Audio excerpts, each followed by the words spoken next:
So hasil cukai negara sangat-sangat penting untuk kita fahami dan dalami supaya kita faham kenapa ianya sangat penting kepada kemakmuran kita di Malaysia, ya.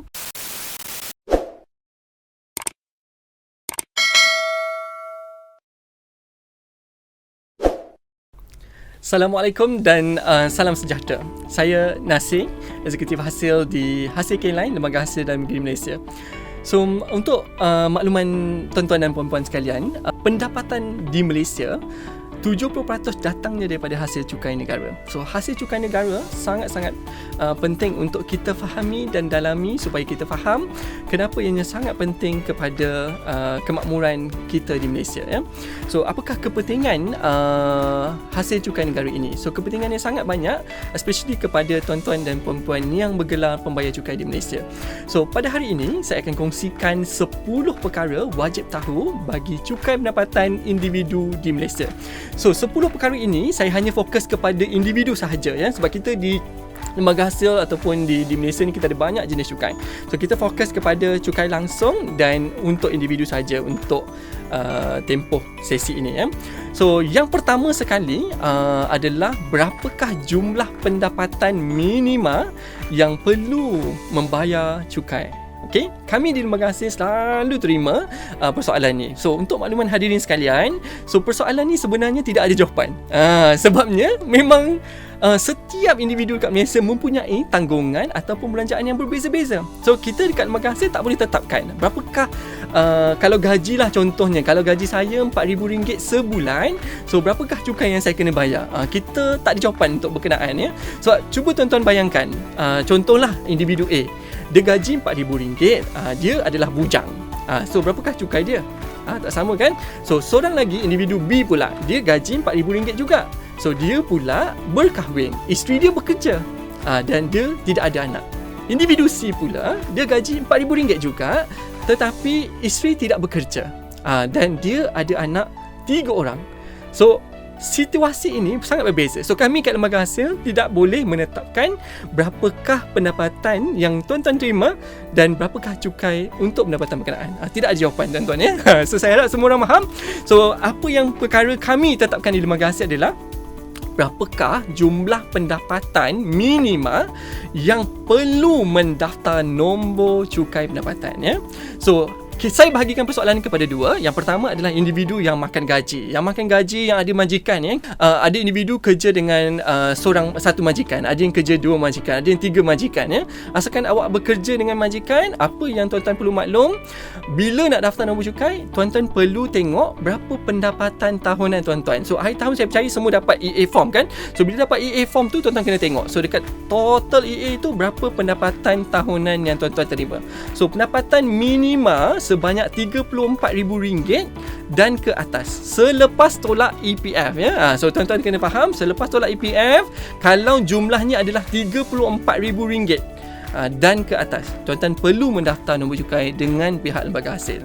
Itu kategori yang pertama, iaitu yang makan gaji, ya. Untuk kategori yang kedua adalah individu-individu yang menjalankan perniagaan. So, perniagaan ni ada banyak orang tanya, sebab kita pun terlalu banyak isu tentang kena daftar SSM ke, ataupun kalau saya tak daftar SSM macam mana, saya ni bawa Grab saja, saya buat Foodpanda. Okey, kadang-kadang ada persoalan yang saya ni ejen dropship saja, kan. So, ada bisnes-bisnes online yang tidak berdaftar pun dengan SSM. So, bagaimana ni? Macam mana saya nak laporkan pendapatan pada Lembaga Hasil? Kalau saya tak lapor, boleh ke? So, berapa minimum pendapatan yang saya perlu laporkan? Persoalan-persoalan ini, so kami dekat Lembaga Hasil, kalau tadi untuk kes makan gaji kita ada pendapatan minimum yang perlu daftar, iaitu RM34,000.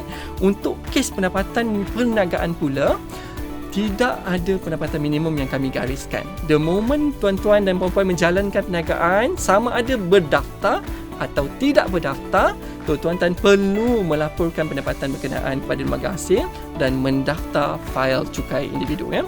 So, tidak ada, tuan-tuan, ya. Saya harap tuan-tuan faham, tidak ada pendapatan minimum jika tuan-tuan menjalankan perniagaan. Okey, sama ada berdaftar atau tidak berdaftar. Tamat perkara nombor 1, wajib tahu. Saya pergi kepada perkara kedua wajib tahu tentang cukai pendapatan individu di Malaysia, bagaimana untuk mendaftar nombor cukai pendapatan individu. So untuk kes makan gaji atau tak makan gaji yang menjalankan perniagaan, so tuan-tuan boleh pergi ke website Lembaga Hasil dan Media Malaysia, www.hasil.gov.my. So once tuan-tuan masuk je website kita, tengok dekat sebelah kanan. So dekat sebelah kanan ada button My Tax. Tuan-tuan klik My Tax. Lepas tu tuan-tuan akan pergi ke satu paparan lain. Tengok di sebelah kiri, Perkhidmatan Easy Hasil. Tuan-tuan klik Perkhidmatan Easy Hasil berkenaan. So lepas tu tuan-tuan akan jumpa satu button e-daftar. So klik button e-daftar. So akan keluar beberapa paparan daftar individu, daftar syarikat, daftar majikan, daftar perkongsian. Ada banyak kat situ. So since tuan-tuan adalah kategori individu, klik button daftar individu. Apa yang tuan-tuan akan nampak seterusnya adalah satu pendaftaran, borang pendaftaran atas talian ya. So tuan-tuan isi saja borang berkenaan. So untuk kes yang menjalankan perniagaan tadi, kalau tuan-tuan adalah yang berdaftar, perlu muat naik sijil pendaftaran SSM berkenaan dan tekan button hantar. Selepas tu tuan-tuan akan dapat nombor cukai individu. Yang ketiga, so step ketiga wajib tahu mengenai cukai pendapatan individu di Malaysia. So tadi tuan-tuan dah maklum bagaimana nak dapatkan nombor cukai berdaftar di Malaysia ni, di lembaga hasil ya. Seterusnya tuan-tuan perlu tahu apakah step seterusnya bila ada nombor cukai.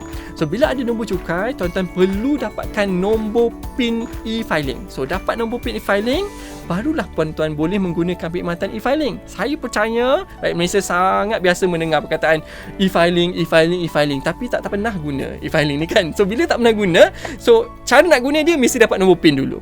Baru boleh buka. Kadang-kadang kita nak suruh kawan kita bukakan, tapi sebenarnya kita tak ada nombor PIN. So masalah. So kena dapatkan nombor PIN dulu. Macam mana nak dapatkan nombor PIN?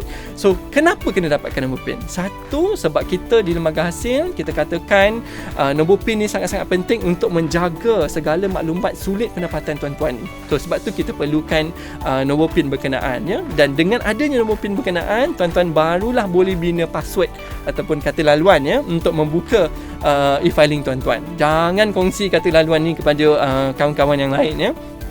So bagaimana nak dapatkan nombor PIN ni? Tuan-tuan boleh hadir ke lembaga hasil untuk dapatkan nombor PIN, ataupun dalam tempoh semasa kita benarkan tuan-tuan untuk membuat permohonan secara atas talian. So tuan-tuan pergi lagi sekali ke button My Tax di website kami. So selepas tu tuan-tuan klik button hubungi kami ya. Ada bantuan hubungi kami, klik di sana dan tuan-tuan akan jumpa button permohonan. Klik button permohonan, seterusnya tuan-tuan akan tengok dekat sebelah kiri dia ada permohonan nombor PIN e-filing. So klik button berkenaan. So tuan-tuan akan tengok satu garis panduan dekat sana ya. So dia akan gariskan beberapa dokumen yang tuan-tuan perlu sediakan dan juga isi dengan tanda tangan kan. So isi semua dokumen berkenaan, barulah boleh buat permohonan. So individu yang makan gaji ke tak makan gaji, tuan-tuan perlu isi borang CP55D. So dekat sana ada, puan-puan tekan je button berkenaan, keluarlah borang berkenaan. So kena isi semua maklumat dekat sana. Seterusnya kita perlukan satu salinan kad pengenalan tuan-tuan. Okay, so kalaulah tuan-tuan individu yang menjalankan perniagaan, perlu sediakan satu salinan sijil pendaftaran SSM, dan juga yang terakhir kita sediakan CP600B ya. So CP600B ni khusus untuk individu yang nak tukar ataupun kemaskini maklumat diri dia dengan lembaga hasil. So tuan-tuan boleh, kalau nak tukar alamat surat menyurat ke, nak tukar email ke, nak tukar nombor telefon bimbit ke kan. So tuan-tuan boleh isi borang CP600B ni. Dah siap semua 4 dokumen berkenaan. Ada button seterusnya dekat bawah, klik button seterusnya. So lepas klik button seterusnya, so tuan-tuan akan jumpa satu lagi borang permohonan nombor PIN secara atas talian, dan ada satu button untuk lampirkan dokumen-dokumen yang telah pun saya ceritakan sebentar tadi ya. So dan dah hantar semua tu, klik saja button hantar. Okey. Nanti tuan-tuan akan diberikan 16 digit nombor PIN e-filing menerusi email yang telah pun tuan-tuan daftar dekat orang permohonan tadi ya. Dan nanti kita akan menghantar dalam tempoh 3 hari bekerja. So tuan-tuan akan terima nombor PIN. So dalam nombor PIN berkenaan kita dah sediakan garis panduan khas yang tuan-tuan perlu ikut supaya tuan-tuan boleh berjaya bina password yang kita tentukan.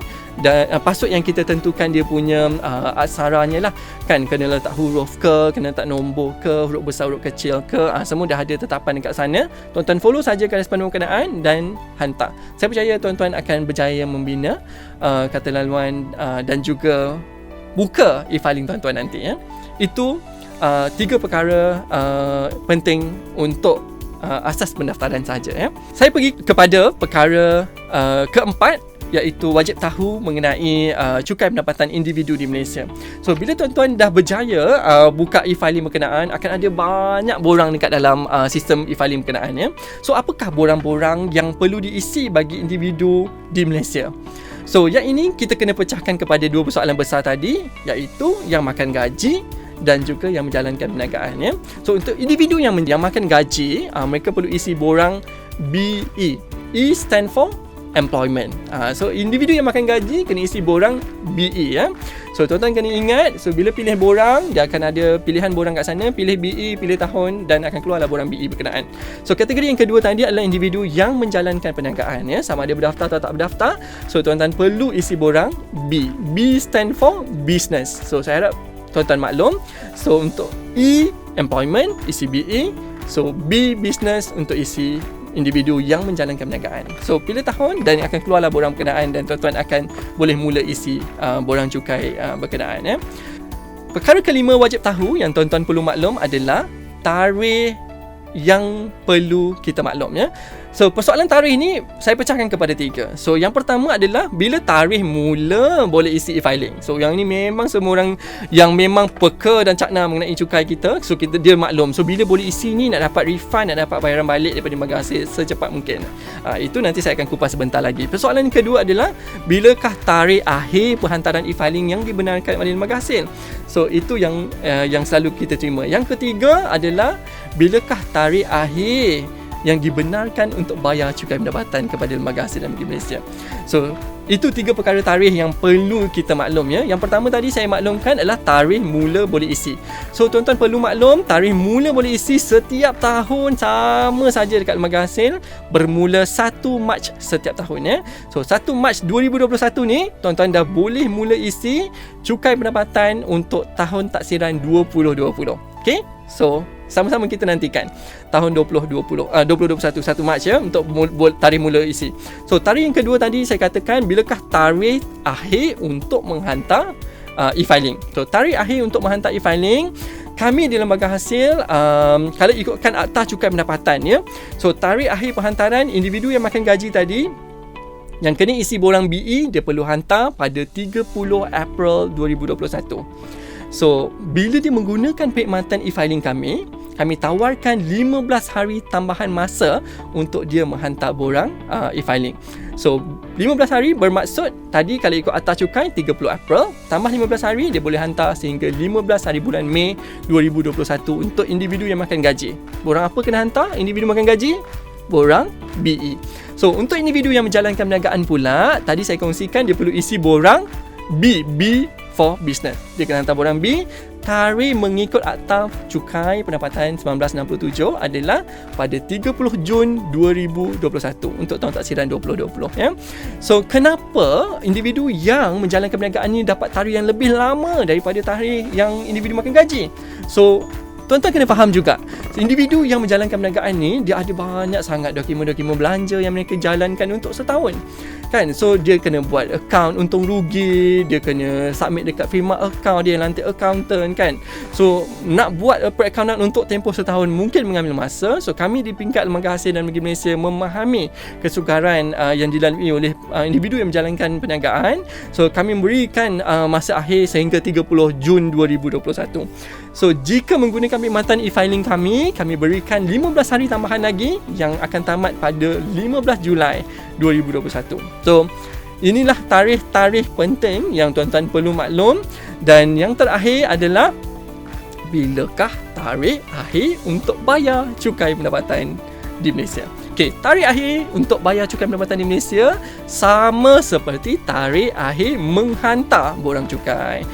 Untuk perkara yang keenam, wajib tahu adalah pelepasan cukai.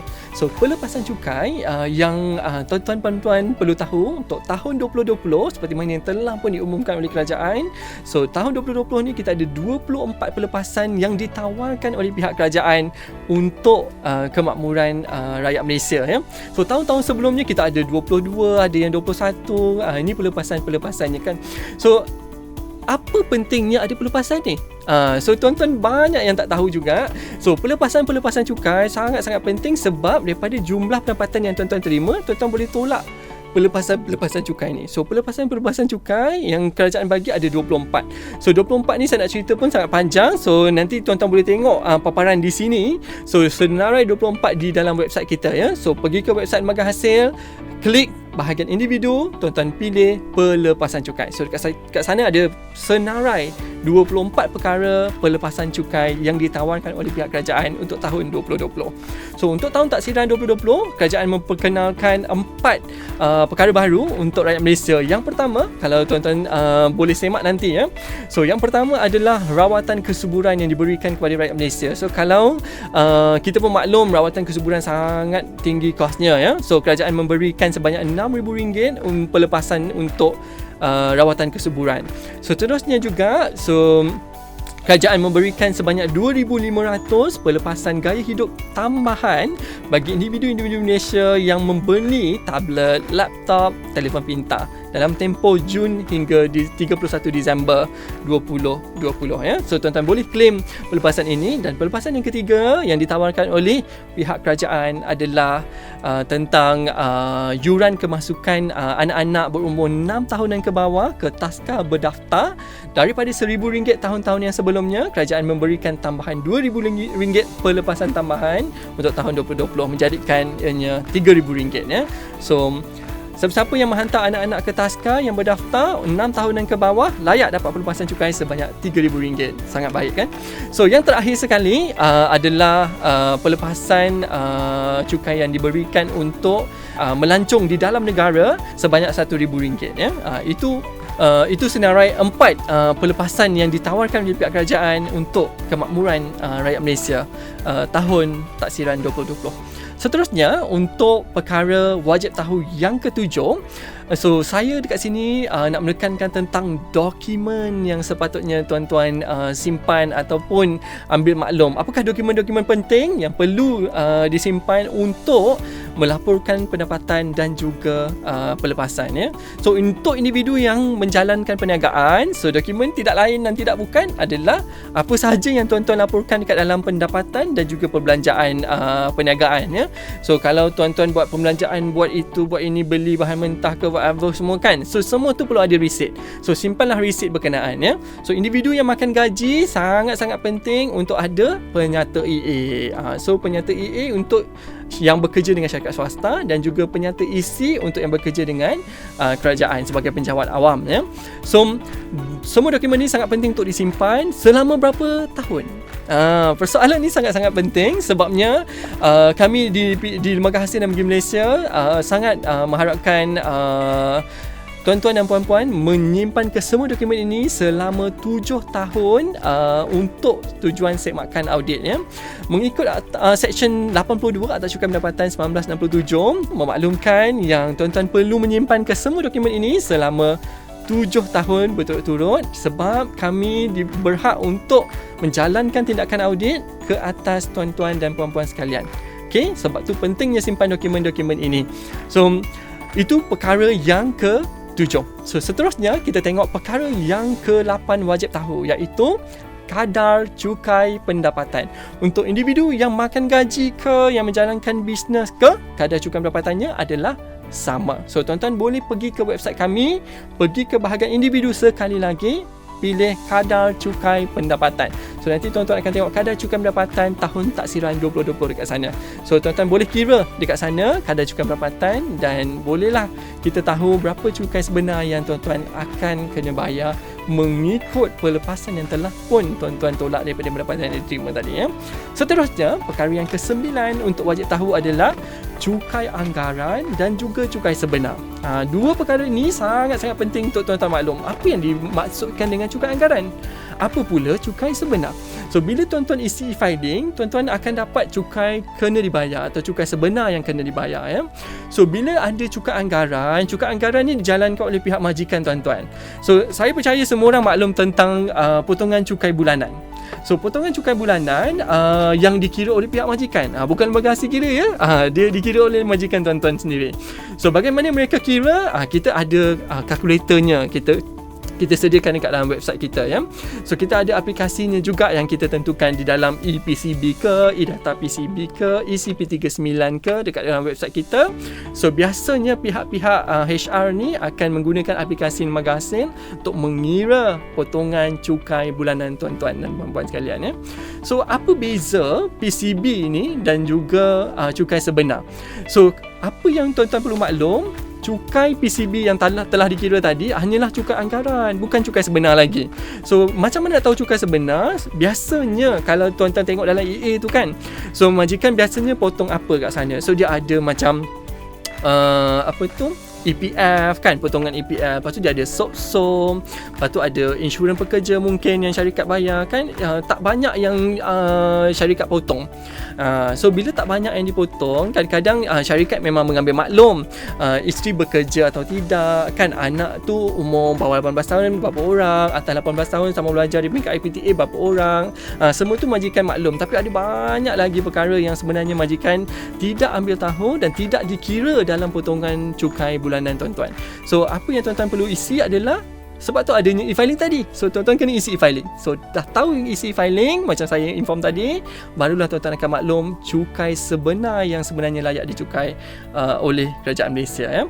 So bila mana tuan-tuan dan puan-puan maklum cukai sebenar, so biasanya ini yang menjadi rebutan kepada luar keadaan di luar sana, sebab dia nak tahu berapa banyak refund yang dia boleh dapat oleh lembaga hasil. So bila nak dapat refund tu, maksudnya mesti ada cukai sebenar.